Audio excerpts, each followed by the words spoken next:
एक बार फिर से आप सभी का स्वागत है अखंड भारत संकल्प दिवस भाग 4 में। और अब हम आपको बताएंगे कि विभाजन के बाद क्या क्या हुआ। जी हाँ दोस्तों, यूं तो भारत का विभाजन धर्म के आधार पर हुआ था, पर विभाजन के बाद कुछ बदलाव जिस प्रकार से होने चाहिए थे उस प्रकार हुए नहीं। जैसे कि विभाजन के बाद घोष होना चाहिए था कि राष्ट्रवादी एक हो, पर घोष हुआ कि हिंदू मुसलमान एक हो, छूत अछूत एक हो, ईसाई पारसी एक हो, उत्तर दक्षिण एक हो, गुजराती मराठी एक हो।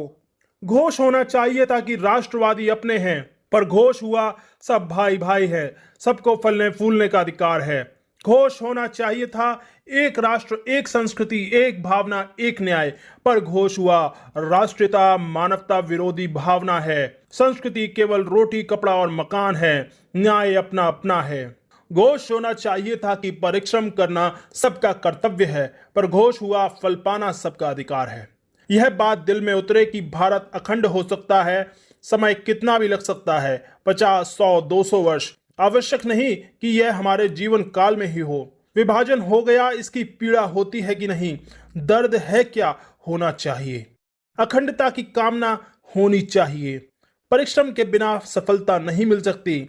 विभाजनों के कारणों को समझना, उन्हें दूर करने का प्रयास भी होना चाहिए। ब्लैंकेट स्टेटमेंट देना उचित नहीं। कई बार हम पूरे समुदाय को लपेट लेते हैं।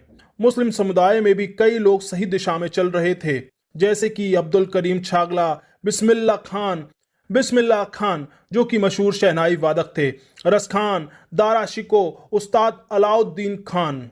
आइए अब हम आपको बताते हैं कि अखंड भारत का मतलब क्या है। हमारे अखंड भारत की कल्पना भू राजनीतिक नहीं, भू सांस्कृतिक है। इसका अर्थ यह नहीं कि भूभाग को भारत में मिलाना। नेपाल, भूटान, म्यांमार, श्रीलंका जाएं तो ऐसा नहीं लगता कि किसी नई जगह गए हैं। यह सभी हमारे भू सांस्कृतिक राष्ट्र का हिस्सा हैं। 70 के दशक में सिक्किम का भारत में विलय हुआ, ना हमें और ना दुनिया को कुछ विशेष लगा। अखंड भारत स्थापित करने के लिए क्या किया जाए? सबसे पहले धैर्य रखें, अधीर ना हो।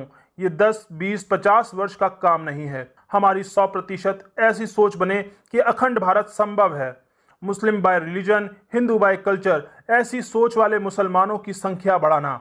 हमारी अगली पीढ़ी भी अखंड भारत स्थापित करने की सोच रखने वाली हो। इसका सबसे बड़ा उदाहरण इजराइल है, जहां वेदना पीड़ा बनाए रखी जाती है और सभी पीढ़ियों को बताया जाता है कि किस प्रकार संघर्ष करके इजराइल को पुनः स्थापित किया गया। अखंड भारत के कार्यक्रमों और हमारी भागीदारी की व्यापकता बढ़ाना, छोटे बड़े प्रयोगों द्वारा विचार को जीवित रखना। हमारे जीवन हमारे नाती पोतों के जीवन में ना सही, परंतु हमारी आने वाली पीढ़ियां अखंड भारत का दृश्य अवश्य देखेंगी। अब हम बात करते हैं स्वतंत्रता के पश्चात की परिस्थितियां। 1948 में पाकिस्तान ने कश्मीर के 78,114 वर्ग किलोमीटर भूभाग पर कब्जा कर लिया था। इसमें से उसने 5180 वर्ग किलोमीटर भूभाग चीन को दे दिया है। पाकिस्तान ने इसे 2 भागों में बांट रखा है। पाकिस्तान ने एक को आजाद कश्मीर नाम दे रखा है, दूसरा गिलगित बल्तिस्तान। 1962 से चीन के पास भारत की 43,180 वर्ग किलोमीटर जमीन है, पाक द्वारा दी गई 5180 वर्ग किलोमीटर सहित, जो कि चीन के कब्जे में है।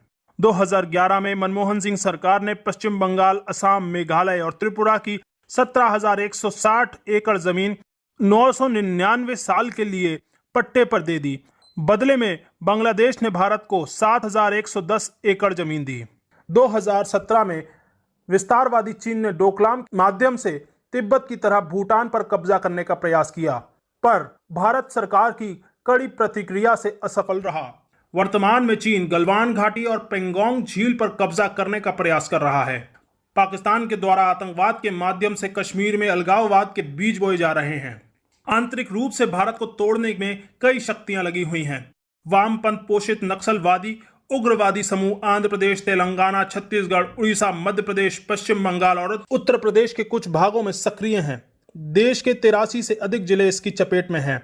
पश्चिम बंगाल, केरल, पूर्वोत्तर, मुख्यतः त्रिपुरा में वामपंथी वहां की जनता को देश की संस्कृति से दूर करने का लंबे समय से कार्य कर रहे हैं। अशिक्षा, सामाजिक विषमताएं, ऊंच नीच, स्वर्ण दलित, जाति व्यवस्था, आर्य द्रविड़, मानवाधिकार आदि विषय लेकर वामपंथी ईसाई मिशनरियों, विदेशी धन पोषित एनजीओ, कुछ मीडिया हाउस तथा कथित बुद्धिजीवी आदि देश में अलगाव, उग्रवाद, विद्रोह और हिंसा के द्वारा देश के विखंडन में निरंतर लगे हुए हैं। बिलिस्तान, पत्थरगड़ी, चिकन नेक काटकर उत्तर पूर्व को भारत से काटने की योजना इन्हीं शक्तियों के षड्यंत्र हैं। योजना पूर्वक देश के अंदर मुस्लिम जनसंख्या बढ़ाकर मुस्लिम बहुल क्षेत्रों को स्थापित करने का प्रयास किया जा रहा है। तो दोस्तों, अखंड भारत संकल्प दिवस के अवसर पर हमने आपको स्वतंत्रता से पूर्व और स्वतंत्रता के बाद भारत की जानकारी दी। अब आपसे हम उम्मीद रखते हैं कि अखंड भारत को स्थापित करने का सपना आप भी अपने मन में जीवित रखें और आने वाली पीढ़ियों को बताएं कि किस संघर्ष के साथ हमने अपने इस सपने को जीवित रखा है।